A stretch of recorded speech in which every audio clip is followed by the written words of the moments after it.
ฟฟลทบทวนแผนรับมือฉุกเฉิน EPP เขื่อนไฟฟ้าน้ำเงิม1ประจำปี 2026 ความปลอดภัยและความพร้อมในการรับมือกับทุกสถานการณ์คือบุริมสิทธิ์สูงสุดของพวกเราในวันที่ 30 มังกร 2026 ที่ผ่านมา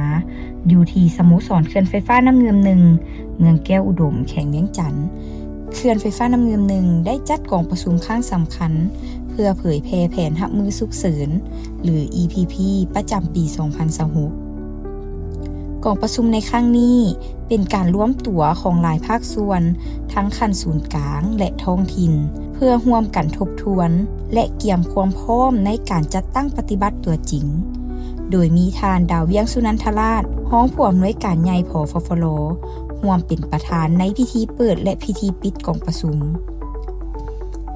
เพื่อเน้นย้ำถึงความสำคัญของการบริหารความเสี่ยงอย่างเป็นระบบวาระสำคัญแม่นการนำเสนอแผน EPP 2026 โดยผู้อำนวยการเขื่อนไฟฟ้าน้ำเงิม1นอกจากนี้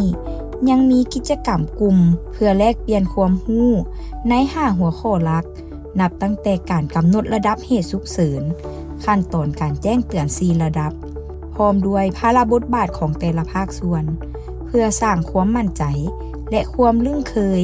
ในการตอบโต้ภัยพิบัติน้ำท่วมอย่างมีประสิทธิภาพกิจกรรมในครั้งนี้ได้รับการสนับสนุนอย่างดีจากองค์การ Helvetus และ SDC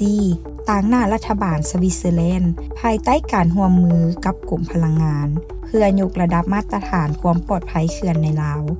ให้ก้าวสู่ระดับสากล EDLGen ยังคงมุ่งมั่นดำเนินธุรกิจด้านพลังงานไฟฟ้าโดยคำนึงถึงความปลอดภัยของประชาชนและความรับผิดชอบต่อสังคมเป็นบุริมสิทธิ์อันสูงสุดเพราะความพร้อมในมื้อนี้คือความอุ่นใจของคนในมื้อหน้า